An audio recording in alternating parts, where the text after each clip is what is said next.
எந்த திசையில இருந்தார், நான் எந்த திசையில இருந்தேன்னு தெரியல. ஆனா எங்களை ஒரு ஒரு உணர்வு வந்து இணைக்குது. அது எங்களுடைய மொழி இனப்பற்று. அப்ப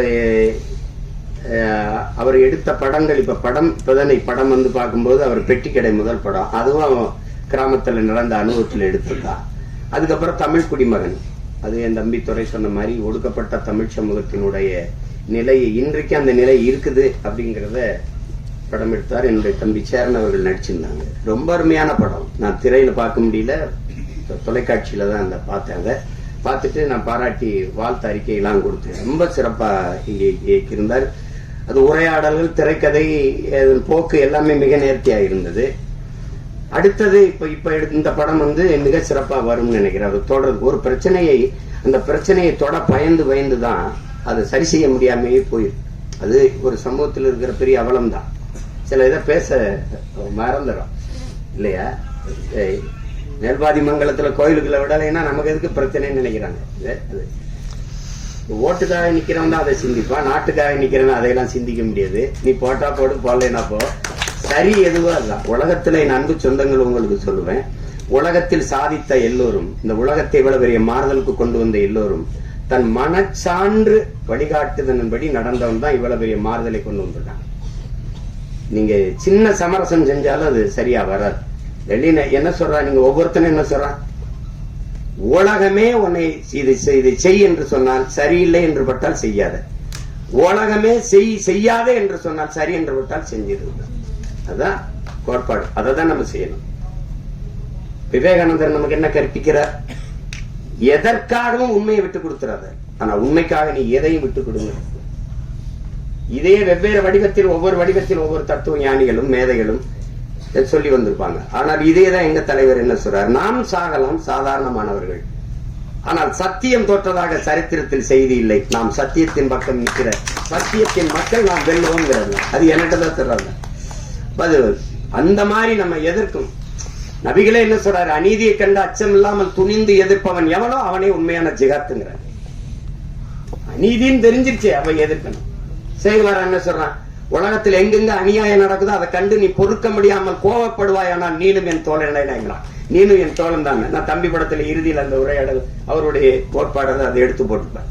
அப்ப அது அச்சப்பட்டுக்கிட்டே இருந்தா மேல் பாதியில குடிக்கிற நீர்ல இந்த நூற்றாண்டுல ஒருத்தன் சிங்கத்தை கலக்குறான்னா அதையும் சகித்துக்கிறது, எல்லாத்தையும் சகித்துக்கிறது. சகித்து தான் ஒரு அடிமை எப்படி பிறக்கிறான்னு நினைக்கிறீங்க? அடிமை எப்படி பிறக்கிறான்? அநீதியை கண்டு எதிர்க்க துணிவில்லாதவன் அதை சகித்துக் கொள்கிறான், தொடர்ந்து சகித்துக் கொள்கிறவன் அடிமையாகிறான். இவ்வளவுதான் அடிமையின் பிறப்பு. அப்படிதான் நம்ம அடிமையாயிட்டோம். எதை உங்களால ஏத்துக்க முடியுது?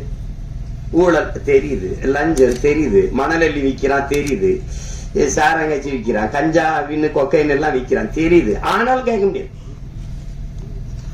இதுதான் இது காரணம் பயம். அதே எங்க தலைவர், இந்த மரணம் என்ற ஒன்றுக்கு பயப்படுவதாலே இந்த மானுட சமூகம் பல்வேறு துன்ப துயரங்களை தூக்கி சுமக்குதுங்கிறாங்க. எதுக்கு பயப்படணும்? நான் உயிரோடு இருக்கிற வரை சாவு என்கிட்ட வராது. நான் சாகும்போது நான் உயிரோடு இருக்க மாட்டேன், மரணம் என்கிட்ட வரும்போது உயிரோடு இருக்க மாட்டேன். எதுக்கு பயப்படணும்? பயப்படுறதுனால ஒருத்தர் நீண்ட நாள் வாழ்ந்துருவானா நம்ம எல்லாம் பயந்துட்டே இருக்கலாம். அர்த்தமற்றது. பயம்ங்கிறது கோழைகளின் தோழன், அது வீரனுக்கு எதிரி. அது எங்களுக்கு அஞ்சுவதும் அடிபணிவதும் தமிழன் பரம்பரைக்கு கிடையாதுன்னு தான் எங்க தலைவர் எங்களை வளர்த்துருக்காரு. அது கிடையாது. அதுல ஒரு இயக்குனரா நீங்க என் தம்பி கார்வன் நினைப்பாக்குறீங்க. படம் வந்து என் தம்பி துறையெல்லாம் பார்த்துட்டாரு, நான் பார்க்கல. அதை பார்க்கறதுக்கான நேரம் வாய்க்கல. இந்த 3 பாடல்கள், அவர் எடுத்த முன்னோட்டம், அவர் சொல்லுகிற செய்தி, அதிலேயே தெரியுது அவர் எதை தொட்டு எதை சொல்ல போறாரு அப்படின்னு. இங்க ஒண்ணு நீங்க கவனிங்க, மதம் மாறிக்கொள்ளக்கூடியது, ஆனா மொழி இனம் மாறிக்கொள்ள முடியாது. அது அடிப்படையில நீங்க புரிஞ்சுக்கணும். மதத்தையும் தாண்டிய ஒரு புனிதம் இருக்கு, அதுதான் மனிதம். அதை யாரும் அவர்கள் தேடுவதும் இல்லை, போறதும் இல்லை. இஸ்லாமியருக்கு ஒரு உயிர், கிறிஸ்தவனுக்கு ஒரு உயிர், இந்துக்கு ஒரு உயிர் என்று கிடையாது. எல்லா உயிரும் யாரு மேல கீறினாலும் ரத்தம் ஒண்ணுதான். ஆக மொத்தம் இப்ப நீ நானும் 10 மாதம் தான் நம்ம தாத்தா பட்டுக்கோட்டை பாடினது நிலையில் வச்சுக்கணும். இது இங்க இருக்கிற பிரச்சனை. எல்லாருக்கும், எல்லா மதங்களையும் மனிதம் இருக்கு, எல்லா மதங்களையும் சிக்கல் இருக்குது. இதை கடந்து போய் இன்னைக்கு இந்த உலகத்துல எல்லாரும் மனிதனை மனிதன் கொள்வதற்கு, இத்தனை உயிர் அழிப்பதற்கு எத்தனை விதமான ஆயுதங்களை கண்டுபிடிக்கிறான். ஆனா அந்த ஆயுதங்களை எல்லாம் வெல்லுகிற ஒரு ஆற்றல் அவன்கிட்ட இருக்கு, அதான் பேரன்பு. அந்த அன்பால எல்லா ஆயுதங்களையும் வீழ்த்த முடியும். அதுதான் இன்னைக்கு நீங்க உலகத்துல எதுவும் பாடுனா புதியதொரு உலகம் செய்யும் கெட்ட போரிடும் உலகத்தை வேரோடு சாய்ப்பவன் பண்ணது என் தாத்தன் புரட்சி பாவலன் தான். அவனுடைய பேரனும் பேத்திகளும் கெட்ட போறனால வேரோட சாஞ்சிச்சு ஈழத்துல. அதான அது சிக்கல். அந்த மாதிரி நேரத்துல இறுதி போர்க்கட்ட சூழல்ல என் தலைவன் இருந்து நான் வந்த பிறகு தொடர்ச்சியா பேசி பேசி சிறைப்படுத்தப்பட்டேன்.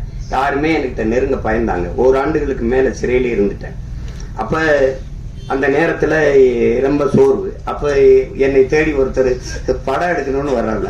ஒருத்தர் வேற வந்தவரு, அவர் அதுக்கு முன்னாடி 2 படம் எடுத்துக்கிறார். வந்து என்னோட வந்து படம் எடுக்கணும்னு அந்த மனநிலையில படம் எடுக்கல. ஆனா என்னோட வந்தது அவர் ஆறுதலா இருந்தது. அப்ப பேசும்போது காரணம் வந்து அவர் சொன்னார் மாதிரி நான் கத்தி கதறி வெடிச்சு இந்த உதாரணமா இந்த ஈழ படுகொலை எப்ப பேசி பேசி சிறைப்பட்டாலும் அது கவனிச்சிருக்காரு. ஒருத்தர் இப்படி பேசிட்டு இருக்காருன்னு அந்த ஈர்ப்பு அவரு திருநெல்வேலி இருக்காரு, நான் சிவகங்கையில இருக்கேன். எங்க 2 பேரையும் வந்து ஒரு இடத்துல சேர்த்த பிறகு இந்த படத்துக்கு இந்த இதுக்கு சம்பந்தம் இல்லை, இந்த பாடல்கள் சம்பந்தம் இல்லை. ஆனாலும் நீங்க தெரிஞ்சுக்கணும், ஒருத்தருக்கு இந்த பாடலுக்கு சம்பந்தம் இருக்கு. விழி மூடி மறைந்தாலும் முத்துக்குமரா எங்கள் மனதோடு நிறைந்தாயே முத்துக்குமரா, தாய் அன்போடு தனைந்த முத்துக்குமரா, உன் பெரும் தியாகம் மறவோமே பச்சை தமிழா, நீ விழி மூடி மறைந்தாலும் முத்துக்குமரா, எங்கள் நீ மனதோடு நிறைந்தாயே முத்துக்குமரா,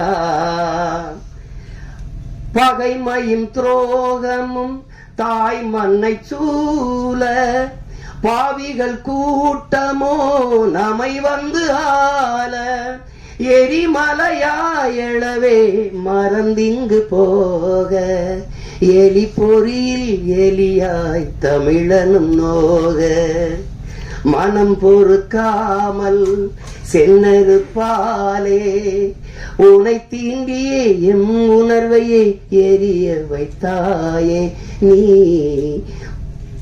இந்த பாட்டு பாருங்க. விழி மூடி மறைந்தாலும் முத்துக்குமரா எங்கள் மனதோடு நிறைந்தாயே முத்துக்குமரா. இந்த பாட்டு ஆண்ட பரம்பரை இன்று மாண்டு போவதோ, ஆள பிறந்தவன் இன்று அடிமையாவதோ, வீர தமிழினம் இங்கு வீழ்ந்து போவதோ, வீணர் கூட்டம் இங்கே நம்மை ஆள்வதோ, எங்கள் இனத்தை அழிக்க துடிப்பவன் எவன், எரிமலையாற்றில் குளிக்க நினைப்பவன் அவன். இந்த பாட்டு தலைமகனே எம் பிரபாகரனே தலைநகரே திரிகோண மலையே. இந்த பாடல்கள் வந்து இன்னைக்கு தமிழ்நாட்டுல எல்லா இடங்களையும் ஒலிக்குது. எங்களுடைய இன உணர்வுள்ள மக்கள் கூட்டங்கள்ல இது பரவலா கேட்கப்படுது. எங்களுடைய கட்சி பாடல்ல இது ஒரு கொள்கை பாடலா பரப்பப்படுது. இந்த பாட்டை வந்து 2010ஆம் ஆண்டு தயாரிச்சு நாங்க செய்யறோம். இது தம்பி இசைவேந்தன் ஒரு தம்பி எழுதின பாட்டை என்னுடைய அன்பு மைத்தினர் கவிதாஞ்சனை வச்சு இந்த பாடல்களை பதிவு செஞ்சோம். அதுக்கு அன்றைக்கே 10 லட்சம் ரூபாயை செலவழிச்சு இந்த பாட்டை பதிவு செய்து கொடுத்த தம்பி தான் என்னுடைய ஆறுயிர் தம்பி. அவனுக்கு இந்த மொழி மீது இனத்தின் மீது இருக்கிற பற்றுக்கு இதுவே உங்களுக்கு ஒரு சான்று. நாங்க 2 பேரும் இணைந்தோம் அப்படின்னா மொழி அழிந்தால் இனம் அழிந்து விடும். தமிழ் இல்லைன்னா தமிழர் இல்லை, தமிழர் என்ற இனம் இல்லைன்னா நாடு இல்லை, அவ்வளவுதான். இங்க எல்லாரும் தமிழ் தேசிய அரசியல், தமிழ் தேசிய அரசியல்னா ஒரு தீண்டத்தகாத வார்த்தை போலவும் வேற்றுக்கிற சொல்பவனும் மொழி காக்க, இனம் காக்க, மண் காக்க, மண்ணின் வளம் காக்க, மண்ணின் மக்களின் நலம் காக்க, அந்த மக்களின் மானம் காக்க ஒரு அரசியல் இருக்கு. அந்த அரசியல் தான் தமிழ் தேச அரசியல். இதெல்லாம் தேவையில்லைன்னா இது தேவையில்லை. அதான் சொல்றாங்க, இது தேவை.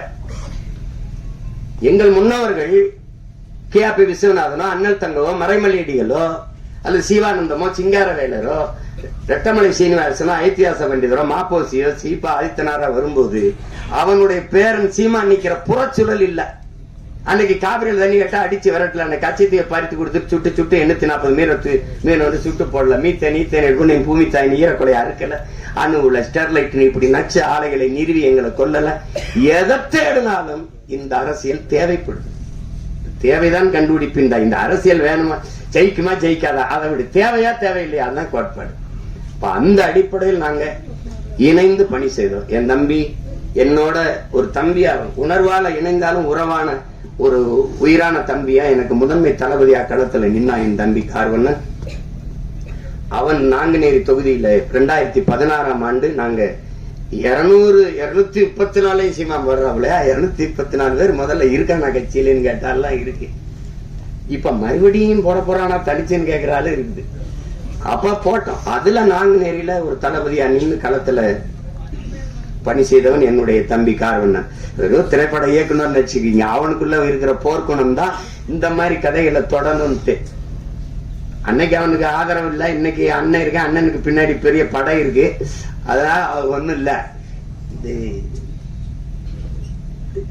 திரையரங்கு கிடைக்குமா கிடைக்காதான்னு ஒரு அச்சப்படுற சூழல்ல நம்மளை தள்ளி விட்டுருக்காங்க. அதெல்லாம் மாறும். அதுக்கு ஒரு காலம் வருது. காலம் வரும் என்று காத்திருந்த தலைவனின் பிள்ளைகள் இல்லை, எங்களுக்கான காலத்தை உருவாக்கிய தலைவனின் பிள்ளைகள் நாங்க எல்லாரும். நீரின் போக்குல நீரில் நீங்கினவன் இருக்கான், நெருப்பாற்றில் நீங்கியவன் எங்கள் தலைவன், அவன் பிள்ளைகள் நாங்க. இதெல்லாம் ஒண்ணும் இல்ல. உங்களுக்கு எல்லாருக்கும் சொல்றதுக்கு முன்னாடி என்கிட்ட வந்து ஒரு தடவை பேசும்போது பேச்சு வகையில சொல்றாப்புல, இந்த சாவு மனிதன் இந்த மரணம் ஒன்று பயப்படுறதுனாலதான் எல்லா சிக்கலையும் எதிர்கொள்ள வேண்டியது இருக்குதுன்னு ஒரு தடவை சொல்லிடுறாரு. திருப்பி தம்பி போறான் திருப்பி அப்படிங்கும்போது ஒரு தடவை சொல்றாரு, இது சாக துணிஞ்சிருங்க எல்லாம் உங்களுக்கு சாதாரணமாயிருந்து.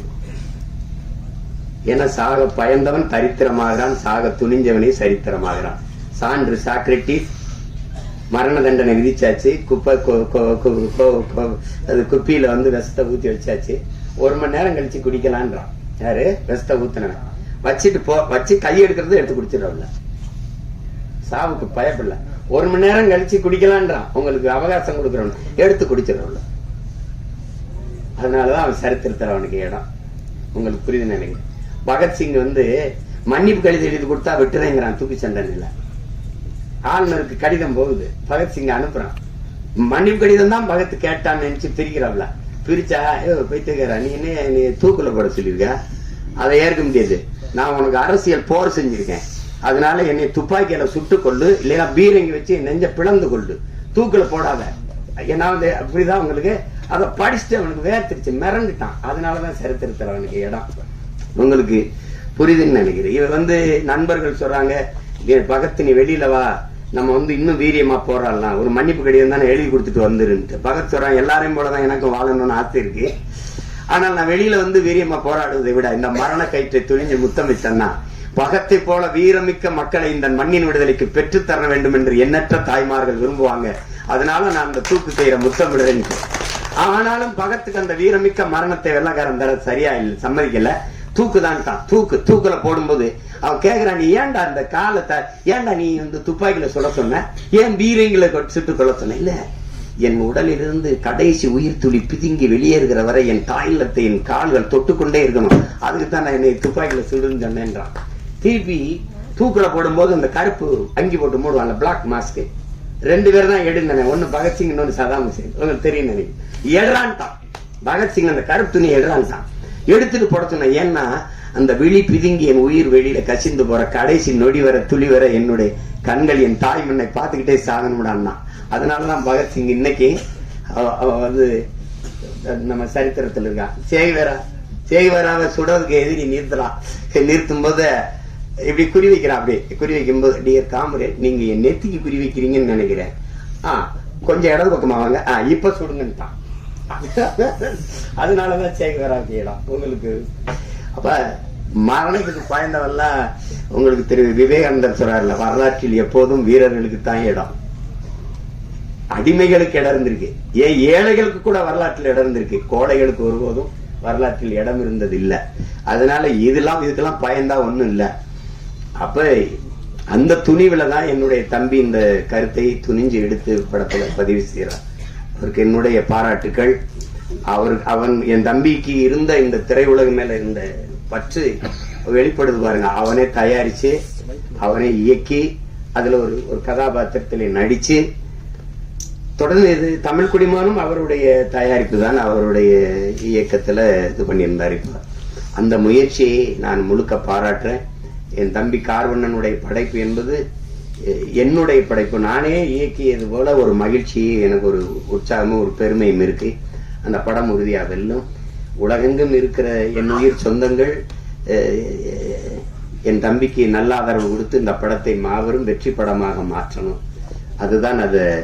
ஏன்னா அரிய படங்கள் தவிர்க்கப்பட்டது. ஒரு நல்வாய்ப்பா இன்னைக்கு உங்களுக்கு அயோத்தி, இந்த டூரிஸ்ட் ஃபேமிலி, இந்த மாதிரி படங்கள்லாம் மக்களால் ஏற்கப்பட்டுருச்சுங்கும் போது மனசு ஒரு நிறைவாயிருக்கு. இப்ப என் தம்பி சூரியோட மாமன் இதெல்லாம் நல்லா ஓடுதுங்கிறாங்க. கேட்டுக்கிருவேன் ஒரு தடவை, ஐயா மேன பாத்தியலா, ஐயா மேன பாத்தியலா, நாங்க 2 பேரும் அராஜகம், இந்த மலையாளத்துல ஒரு படம் வந்திருக்கு, அது அதுல இருக்கு, ஓடிடியில பாத்துருங்க அப்படின்னு. அப்படி அந்த மாதிரி நாங்க ஒருத்தருக்கு ஒருத்தர் பரிமாறிக்கிறது. ஏன்னா இவங்கெல்லாம் சொல்றாங்க, நீங்க வேற தளத்துக்கு போயிட்டும் இதை நேசிருந்தேன், காதலிச்ச பொண்ணு வேற ஒருத்தனை கல்யாணம் பண்ணிட்டு போனாலும் நல்லா இருக்கணும்னு வாழ்த்துற மாதிரி தான் இது. இது செய்ய முடியாது. எங்க அண்ணன் என்கிட்ட சொல்லும் போது, திரைக்கலை பேச்சு இரண்டும் ராணுவத்தின் வலிமை மிக்க 2 பிரிவுகள் பா, ஒன்றை செய்ய ஒன்றையோ கைவிட்டக்கூடாது, நீங்க 2ஐயும் செய்யணும்னு. ஒன்றை செய்ய 2ஐயும் செய்யணும் தான் நினைக்கிறேன். அத என் தம்பிக்கே திரையரங்கு கிடைக்காதுன்னு போயிட்டான்னா எனக்கு என்ன ஆகுன்னு நீங்க யோசிக்கிறோம். அது கடினம். அதனால படம் எல்லா தம்பியிலும் எடுக்கிறாங்க, படை கட்டத்தான் பெரிய யாரும் இல்லை. அதனால இந்த வேலையே எனக்கு சரியா இருக்கு, என் தம்பிகள் அதை செய்யட்டும். ஆனால் இதை பார்த்து ரசித்து வாழ்த்துறது அது என்னுடைய பொறுப்பு. இங்க என் தம்பி கார்வன் சொன்னா, நம்மளை நாம பாராட்டல யாருன்னு, அது சொல்லி சீசர் சொல்றான், நீ அடுத்தனை உன்னை எந்திரிச்சு உன் தகுதியை பாராட்டுற வர பொறுத்து இருக்காதரா, நீயே எந்திரிச்சு பேரறிவிப்பு செஞ்சிரு, நான் ஆக சிறந்தவன் அப்படின்னு சொல்லிருன்றான். அதனால இப்ப எங்க அண்ணன் MS பாஸ்கரை நாங்க பாராட்டல, யார் பாராட்டுவா? இப்ப என் தம்பி கூல் சுரேஷ் அவனே பேசிட்டான். ஆனா நீங்க என்ன நினைக்கிறீங்க, அவனை பைத்தியக்கார மாதிரி பாக்குறீங்க. இதுதான் பிரச்சனை. எங்க அப்பா இங்க பாருங்க, எங்க அப்பா பாருங்க, பசும்பன் படத்துக்கு பாட்டு இசைக்கிறது முதல்ல ரகுமான் அவர்கள் தான் இசை.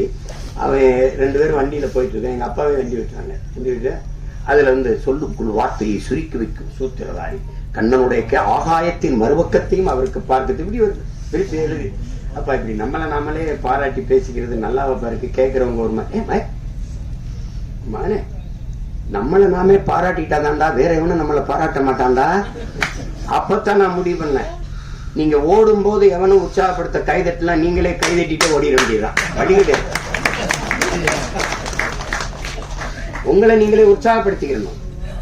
இல்லைன்னா யாருமே பாராட்டணும் இந்த சமூகம் முன்னாடி வரவனுக்கு தான் கைதட்டும், 3வது வரவனுக்கு கைதட்டாது. அவன் சொல்றான்ல, முன்னாடி வந்தவனுக்கு 1வது வந்தவனுக்கு கைதட்டுற, அவன் வெற்றி கழிப்புல இருப்பான், கைதட்டுறதே அவன் காதுல விழாது.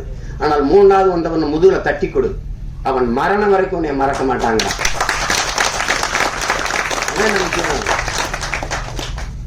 அதனால நம்ம பிள்ளைகளுக்கு ஒண்ணு இருக்கு, தோல்விங்கிறது ஒரு பெரிய தோல்விதான் வெற்றியின் தாய். தோல்வியே சொல்லுது, என்னை தொட்டு விட்டு போனவன் தோற்றதாக வரலாற்றில் செய்தி இல்லையா? எளிதில் வென்றவனின் மீதை மலரை விட மெல்லிதா இருக்கும், தோற்று வென்றவனின் மீதை இரும்பை விட கடினமா இருக்குன்றான். அதனால அது ஒரு சிக்கல் இல்ல. இந்த படத்தை பொறுத்த வரைக்கும் அதுல என் தம்பி அவன் சொல்ல வந்த செய்தி, அதை எடுத்துக்கிட்ட செய்திக்கே ஒரு பாராட்டு, அந்த துணிவுக்கு ஒரு பாராட்டு. இல்லைன்னா நீ சீமானின் தம்பியா இருந்து பயனே கிடையாது. அதனால ஒரு பாராட்டு. உலகமெங்கும் இருக்கிற நம் உயிர் சொந்தங்கள் நல்ல திரைப்படத்தை ரசிக்கக்கூடிய, ஏற்று பாராட்டக்கூடிய, கொண்டாடக்கூடிய மக்கள், இங்கே நல்ல திரைப்படங்களை கொண்டு போய் சேர்த்த செய்தியின் தூதுவர்கள் இருக்கிறார்கள். இங்கே ஊடக உறவுகள் எல்லாம் மதிப்புமிக்க பெருமக்கள் எல்லாம் இருக்கிறாங்க. அவர்களுக்கெல்லாம் சிறந்த படத்தை பாராட்டி கொண்டு போய் சேர்க்கணுங்கிற பொறுப்பும் கடமையும் உள்ளவர்கள். உறுதியாக இந்த படத்திற்கு பேராதரவு கொடுப்பார்கள். என்னுடைய தம்பி தன்னுடைய முழு முயற்சியில் அவரே எழுதி, இயக்கி, தயாரித்து, நடித்து, தம்பி விமல் அவரோட இளம் கலைஞர்களை எல்லாம் இணைத்து கொண்டு உருவாக்கி இருக்கிற இந்த பரமசிவன் பாத்திமா இந்த படம் மிகப்பெரிய வெற்றியடைய என்னுடைய வாழ்த்துக்கள். அதிலே கலை இயக்குநராக பணிபுரிந்த என் தம்பி வீரசமர், ஒளிப்பதிவாளர் என்னுடைய தம்பி சுகுமார், குறிப்பாக இசையமைப்பாளர் தீபன் சக்கரவர்த்தி, என்னுடைய தம்பி கவிஞர் ஏகாதேசி, எல்லோருக்கும் என்னுடைய அன்பும் வாழ்த்துக்களும். என்னுடைய 6 உயிர் இளவல் என் அன்பு தம்பி இசக்கி கார்வண்ணன் அவர்களுக்கு என்னுடைய உள்ளம் நிறைந்த அன்பும் வாழ்த்துக்களும். படத்தின் வெற்றிக்கு என்னுடைய வாழ்த்துக்கள். உங்கள் அனைவருக்கும் என்னுடைய அன்பும் வணக்கமும் நன்றி.